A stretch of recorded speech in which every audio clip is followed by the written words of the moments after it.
knowledge is a crazy thing, and people, humans, have quite the attachment to their knowledge. You see, when someone learns something, and it's very easy for people to learn something, when you learn something, you tend to accept it very easily. You learn a fact, you learn a piece of trivia, you learn a price point, you learn a bit of history. It doesn't matter what it is. You learn something and you absorb it into the knowledge centers of your brain, and you just kind of make it a part of yourself. You tie a bit of your identity to that piece of knowledge because you know it. It's your information and it's your facts.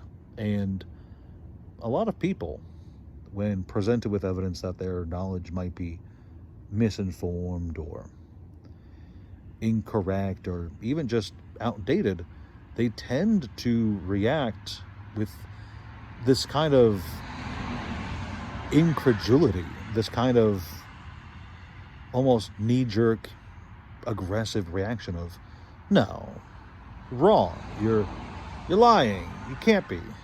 And sometimes, it's just a kind of soft disbelief, but other times people can be very upset when their knowledge is challenged, when their belief is challenged, and they don't take it well. And this is very true in the world of TCGs and collectibles in general, because a lot of people latch on to this idea, these facts, this knowledge they have of the TCG world, and they'll look at one game and that game's doing bad, so that game will always be bad. Or this game is doing good, this game will always be good. This set is doing good on the secondary market, so it's going to be doing good forever. Or this set's doing bad on the secondary market, so it's going to do bad forever. And they take these knowledges and they just latch onto them. People look at Evolving Skies when it drops and they see that it's not the hottest thing ever, and you'll have people years later going, wait, it's how much money for a box? That's crazy. You'll have people look at a game like Yu-Gi-Oh, looking at how it is now and how the boxes are now, and you can bet that 5-10 years from now, oh boy, they'll be surprised if any of those boxes go up. And it's unfortunate that humans aren't as flexible as we'd like to believe we are. There's a lot of people who believe that when presented with evidence and facts and stuff like that people could update their information, update their knowledge centers in their brain. But it's just not that happens.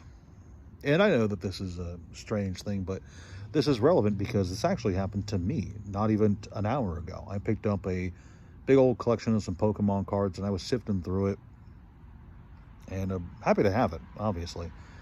But as I was going through it, my first run through, there were some cards that I was fairly certain I knew the price tag of. I was like, I know these cards, I know what these are worth, and I know that they're not really worth pulling aside right now. But I remembered a old friend of mine said, you never know the market and you never know what things are going to be today, regardless of what they were yesterday. So I did go back and I looked at some of the cards, and I was genuinely surprised by 3 of them in particular that I thought were dollar cards at most, and they turned out to be like $6, $7, $8 a piece, which very much surprised me.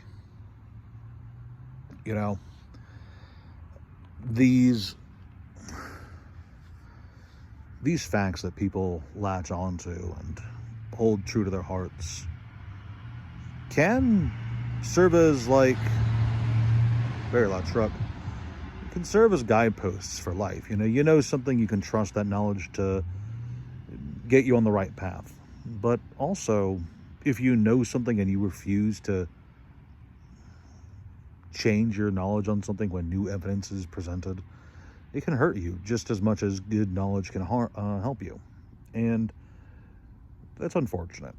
This video doesn't really have a lesson or a story behind it beyond just I hope that people can be more flexible with their knowledge, more flexible with the things that they know and their opinions, and when presented with compelling evidence to the contrary, they can just update it. That's all I got for you kiddos today. Talk to you later.